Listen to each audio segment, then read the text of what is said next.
नमस्कार साथियों, क्या आप ज्वेलरी बिजनेस वाले हैं? क्या आप ज्वेलरी के साथ फाइनेंस का भी धंधा करते हैं? बिल्कुल करते होंगे। और ज्वेलरी और फाइनेंस के बिजनेस को मिलाकर क्या आपको लगता है कि आपका बिजनेस साल भर में 50% से 100% बढ़ सकता है? दोस्तों 100% बढ़ सकता है। और मैं आपको इस वीडियो में 5 सबसे बड़े प्रॉब्लम्स भी बताने वाला हूं और उसके सॉल्यूशंस भी बताने वाला हूं। लेकिन उससे पहले मैं आपको बहुत बड़ा अपॉर्चुनिटी की बात करता हूं कि आपको अहमदाबाद में 19 तारीख को दिन भर का प्रोग्राम मिल रहा है, जिसको अगर आप फिजिकली अटेंड करते हैं तो फिर आप जबरदस्त चीजें सीखने वाले हैं। अपने बिजनेस को 50% से 100% तक ग्रोथ जरूर करवा लेंगे। और इससे रिलेटेड हम क्या प्रोवाइड करने वाले हैं? सबसे पहली बात, आपको आरबीआई से रिलेटेड सारे रूल्स रेगुलेशंस बताएंगे। साथ ही साथ आपको मार्केटिंग और ब्रांडिंग के बारे में जबरदस्त जानकारी देंगे और फ्रेमवर्क भी प्रोवाइड करेंगे, लॉज प्रोवाइड करेंगे। बिजनेस को ग्रोथ करने की स्ट्रेटेजीज और कौन कौन से काम करने होंगे स्पेसिफिकली हम लोग उस पर भी काम करेंगे। और ओवरऑल बिजनेस पे किस तरीके से काम होना चाहिए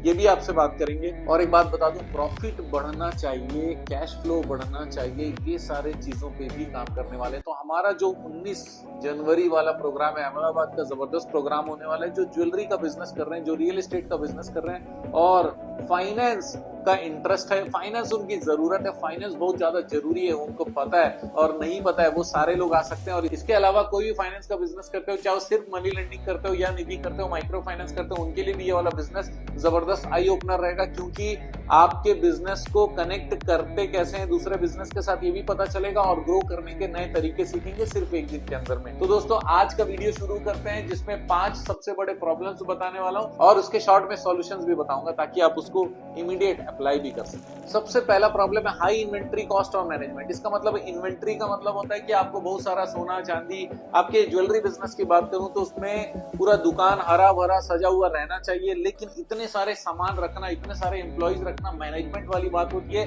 इन्वेंट्री इतना रखना तो बहुत बड़े कॉस्ट होता है, इन्वेंट्री का कॉस्ट बहुत ज्यादा होता है, उसकी हैंडलिंग एक बहुत बड़ा प्रॉब्लम है, उसकी सिक्योरिटी भी बहुत बड़ा प्रॉब्लम है। तो इसके कुछ उपाय भी बता दूं। सबसे पहला चीज है कि एआई इन्वेंट्री सिस्टम लाइए। इसका मतलब ये है कि आपका इन्वेंट्री में कौन कौन सा चीज ज्यादा लोग लेते हैं उसका स्टॉक ज्यादा होना चाहिए, और जिस पे लोग ध्यान नहीं दे रहे हैं लेकिन आपका अगर इंटरेस्ट है तो फिर उसका डिस्प्ले प्रॉपर होना चाहिए, और अगर इंटरेस्ट नहीं है तो फिर उसका स्टॉक कम होना चाहिए, ऑन डिमांड होना चाहिए। दूसरा, जस्ट इन टाइम इन्वेंट्री को इंट्रोड्यूस करना चाहिए ताकि जब जरूरत हो उस समय इन्वेंट्री लाकर उनको तुरंत प्रोवाइड किया जाए। लेकिन हाँ, उसको देखने के उपाय जरूर होना चाहिए, डिजाइन उनको दिखने चाहिए। दिखने का क्या उपाय करोगे इसके बारे में सोचना। दूसरा इंपॉर्टेंट प्रॉब्लम है प्राइस वोलेटिलिटी एंड हेजिंग। इसका मतलब गोल्ड का प्राइस कभी कम हो जाता है, कभी ज्यादा हो जाता है, लेकिन हम जिस रेट पर खरीदे रहते हैं उससे कम में बेचने का हमको मन करता नहीं। मन क्या नहीं करता, बेच ही नहीं सकते, लॉस हो जाएगा। लेकिन जब भी कोई दुकान में आता है तो हमारी मजबूरी है कि आज गोल्ड का क्या रेट चल रहा है वो वाला अमाउंट आ जाएगा, उसके साथ में क्या चीजें ऐड करनी पड़ेंगी, अपना जो भी बनाने का चार्जेस या फिर प्रॉफिट मार्जिन जो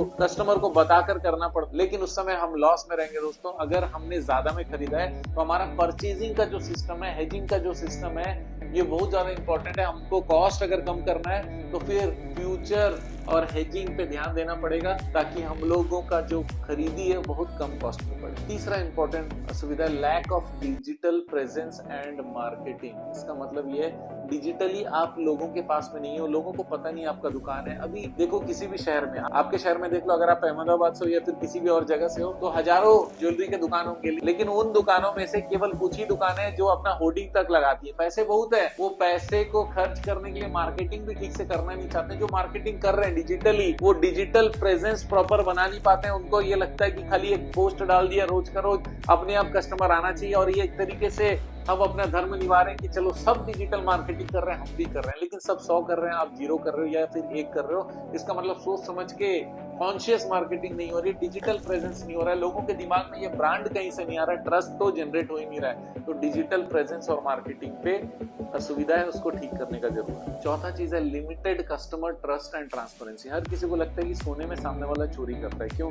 क्योंकि सोना जो एक बार खरीद लिया उसके बाद में तो फिर वो पीढ़ी दर पीढ़ी चला जाएगा जब तक कि वो बेचना ना पड़े। इसका मतलब ये जितने लोग जो हाई क्लास वाले लोग हैं वो सोना तो ले लेते हैं लेकिन उसको रख देते हैं और 10 पीढ़ियों तक चलते हैं। जो गरीब आदमी है वो भी सोचता है कि ले और अपने परिवार को दे दूं। जब वो बेचने जाता है तब उनको पता चलता है कि भैया ये तो 24 कैरेट का है ही नहीं, 22 कैरेट का बोल के 18 कैरेट का दे दिया, 14 कैरेट का दे दिया, मिलावटी का कहीं पता ही नहीं चलेगा। ट्रांसपेरेंसी का ठिकाना नहीं है। तो अगर ट्रांसपेरेंसी का जुगाड़ कर लो तो फिर आप जीत सकते हो, क्योंकि सच्चाई भी एक बहुत बड़ा ब्रांड है। आप बता सकते हो कि हम 100% सच का बिजनेस करते हैं, तो हर कोई सच का बिजनेस सुन के आपके पास आ सकते हैं। इसके बारे में सोचना।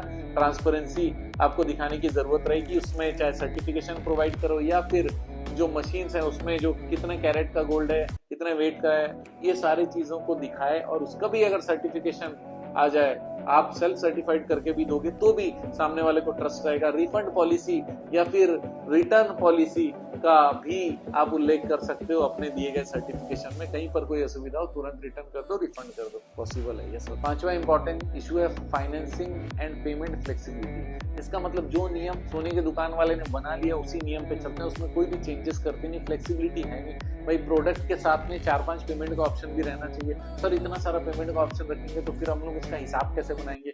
भाई लोग बैठे हैं सॉफ्टवेयर बनाने के लिए और साथ ही साथ में आपकी मदद करने के लिए अलग अलग प्रोफेशनल्स हैं। अगर आप कंप्यूटर में, सिस्टम में, सॉफ्टवेयर में, मोबाइल एप्लीकेशन में, हर जगह पर आपके लिए संभावना है। आप ये सारा इम्प्लीमेंटेशन करके अपना मैनेजमेंट डिजिटल मैनेजमेंट में ला सकते हो और साथ ही साथ आपकी स्कीम्स का कैलकुलेशन भी असुविधा नहीं होगा।